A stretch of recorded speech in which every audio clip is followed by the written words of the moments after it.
saya Antoni Susanto. Halo teman-teman, perkenalkan nama saya Mari Duyanti, NIM 1921018. Halo teman-teman, kali ini kami ingin membahas tentang bab 7, supply side, teori pertumbuhan ekonomi. A. Teori pertumbuhan ekonomi Solow. Pertumbuhan ekonomi adalah pertumbuhan output real suatu perekonomian sepanjang tahun. Kemampuan suatu perekonomian untuk menghasilkan barang dan jasa yang lebih banyak tergantung pada beberapa faktor berikut. 1. Peningkatan persediaan dan mutu barang modalnya. 2. Peningkatan persediaan dan mutu sumber daya tenaga kerja. 3. Peningkatan jumlah dan mutu sumber daya alam. 4. Pemakaian faktor-faktor input secara efisien sehingga memaksimumkan sumbangannya terhadap perluasan output melalui peningkatan produktivitas. 5. Pengembangan dan pengenalan teknik-teknik inovatif dan produk-produk baru. 6. Tingkat permintaan agregat. Teori dasar dari pertumbuhan ekonomi adalah teori dari Robert Solow dan Trevor Swan. Pengantar model Solow. 2. Proses pertumbuhan ekonomi. 3. Keseimbangan jangka panjang. 4. Ciri-ciri keseimbangan. 1. Pengantar model Solow. Model Solow-Swan memusatkan perhatian pada bagaimana pertumbuhan penduduk, akumulasi kapital, kemajuan teknologi, dan output saling berinteraksi dalam proses pertumbuhan ekonomi. Model Solow-Swan lebih luas karena 1. Menghindari masalahnya ketidakstabilan. 2. Bisa lebih luas digunakan untuk menjelaskan masalah-masalah distribusi pendapatan. 2. Proses pertumbuhan ekonomi. Ada 4 hal yang melandasi model neoklasik. 1. Tenaga kerja atau produk. L. Tumbuh dengan laju tertentu, misalnya P per tahun. 2. Adanya fungsi produksi Q sama dengan F dalam kurung K, L yang berlaku bagi setiap produksi. 3. Adanya kecenderungan menabung oleh masyarakat yang dinyatakan sebagai proporsi tertentu dari output. 4. Semua tabungan masyarakat diinvestasikan. S sama dengan E sama dengan AK. Keseimbangan jangka panjang. Solow mengatakan bahwa posisi long run equilibrium akan tercapai apabila kapital per kapita K mencapai tingkat yang stabil, artinya tidak ada lagi yang berubah nilainya. Apabila K konstan, maka long run equilibrium akan tercapai. Posisi long run equilibrium ini disebut juga posisi steady state, yaitu syarat mempunyai konsekuensi bahwa K sama dengan 0. 4. Ciri-ciri keseimbangan. 1. Capital output ratio adalah konstan. 2. Laju pertumbuhan output, kapital dan tenaga kerja. 3. Stabilitas dan posisi keseimbangan. 4.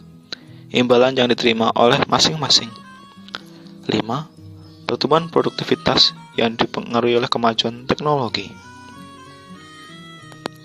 Berikut ini adalah kurva-kurvanya.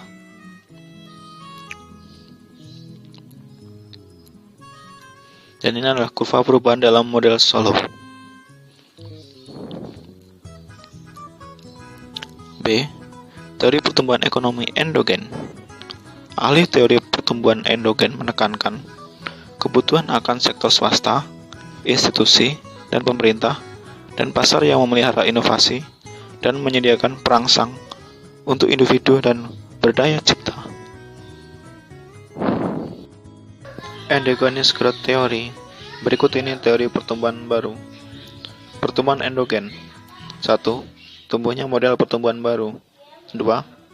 Skala ekonomis pada pertumbuhan endogen. 3. Pertumbuhan endogen. 4. Pertumbuhan endogen yang dilihat dari fungsi produksi. 5. Perbedaan model pertumbuhan endogen dengan model solo. 6.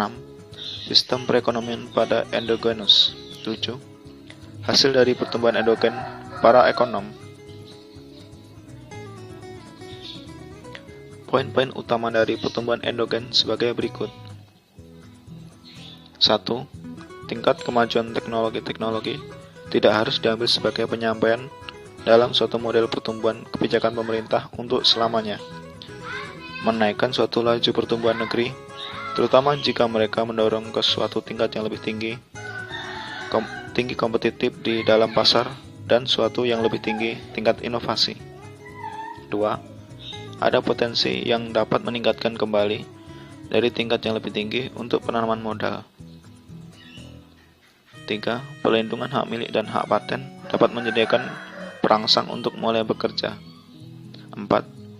Investasi dalam tenaga kerja atau pelatihan dan pendidikan menyangkut kekuatan pekerja adalah suatu pertumbuhan ekonomi penting. Berikut merupakan teori pertumbuhan endogen.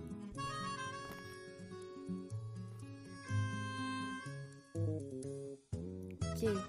Teori Ramsey-Cass-Companys dan model pertumbuhan Diamond.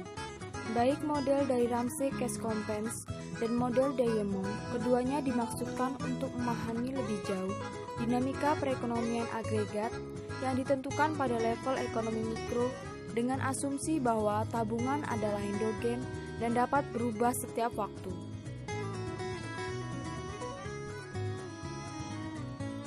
Beberapa asumsi penting dalam model Ramsey adalah bahwa 1. Pembelian pemerintah tidak mempengaruhi masyarakat dan tidak mempengaruhi output di masa yang akan datang. 2. Pembelian pemerintah lebih diarahkan ke konsumsi publik daripada investasi publik. 3. Pembiayaan berasal dari pajak lumsum, suatu peningkatan pengeluaran pemerintah, G dalam kurung T, akan mengurangi persediaan modal swasta dan output. Hal ini berarti terjadi crowding out effect.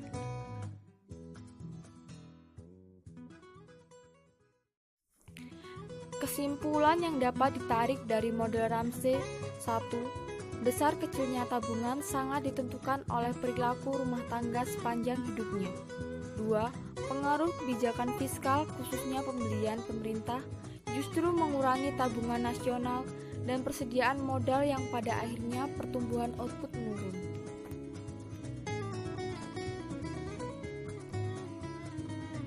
Berikut merupakan kurva model Ramsey-Cass-Companys.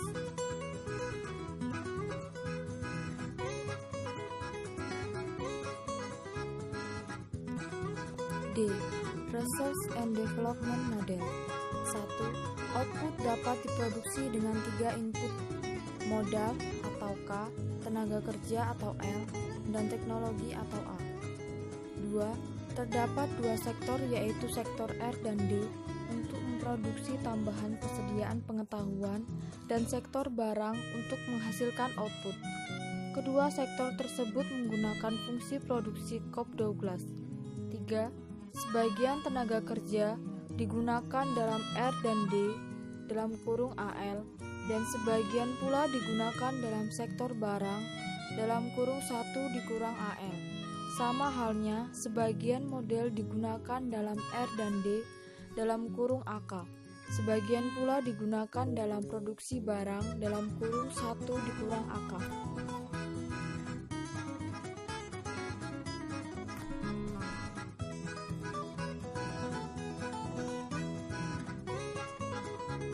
Model R dan D memiliki beberapa prinsip penting yaitu 1. Pertumbuhan didorong oleh perubahan teknologi. 2. Perubahan teknologi muncul sebagai suatu hasil dari tindakan yang disengaja oleh agen ekonomi yang memiliki kepentingan terhadap insentif pasar. Dan 3. Desain yang digunakan untuk memproduksi produk baru bersifat non-rival, yaitu dapat direplikasi tanpa adanya tambahan biaya.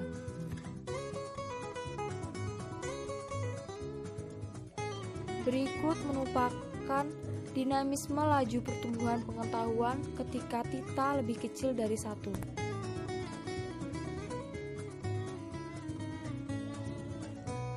Berikut merupakan dinamisme laju pertumbuhan pengetahuan ketika θ sama dengan 1.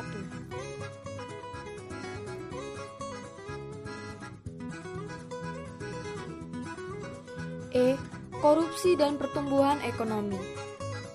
Menurut World Bank dan IMF, definisi korupsi adalah penyalahgunaan kekuasaan untuk keuntungan pribadi. Berikut merupakan data pertumbuhan ekonomi dan indeks persepsi korupsi di Indonesia tahun 2005 sampai tahun 2011. Kemudian 1. Teori korupsi. Definisi sederhana. Definisi paling sederhana dari korupsi adalah penyalahgunaan kekuasaan untuk keuntungan pribadi atau kelompok. Unsur-unsur korupsi.